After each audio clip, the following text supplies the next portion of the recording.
8 bilyong piso ang nakalaan para sa pangakong libreng matrikula sa mga pampublikong universidad ni Pangulong Duterte.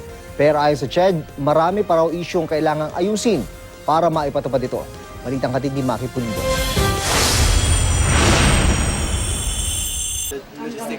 Inutang lang daw ng architecture student na si Kirk Agustin ng UP Diliman ang pang-enroll niya sa kasalukuyang semester. Ang susunod na enrollment, malamang utang din. Habulan na naman ng utang, kailangan ko pang mag-loan. This sem po, naka-loan lang din po ako. Parang 80% ng tuition ko naka-loan. Tiyak makakapagtapos daw si Kirk kung matuloy ang pangako ni Pangulong Duterte na libreng tuition para sa lahat ng mga pampublikong universidad ngayong school year. May nakalaan namang 8 billion pesos. Kaso, wala pang nilalabas na implementing rules and regulation ang Commission on Higher Education para maipatupad ang libreng matrikula. Ilang buwan na lang bago magbukas ang academic calendar 2017 ng maraming pampublikong kolehiyo at universidad. Yung budget is for 1 year in the 2017 budget.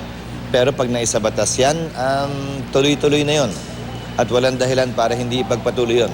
Inaayos naman daw ang IRR, sabi ng CHED. May mga pinaplansya lang daw silang mga issue. We don't know whether the 8.3 billion can cover everyone.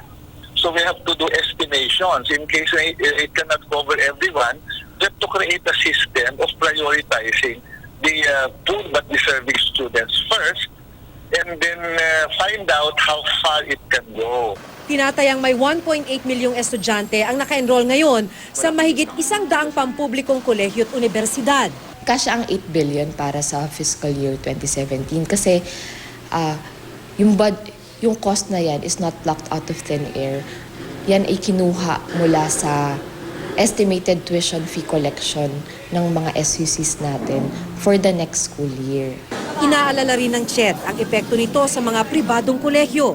So kawawa yung mga maliliit na private colleges and universities, especially in the provinces, because they will lose students.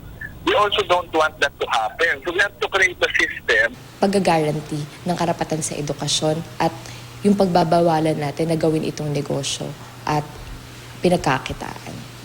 Yun ang pinakamahalaga. Marami mang aayusing issue, tinitiyak pa rin ng CHED na makakahabol ang IRR para may patupad ang libreng tuition sa mga pampublikong kolehiyo at universidad ngayong taon. Maki Pulido, GMA News.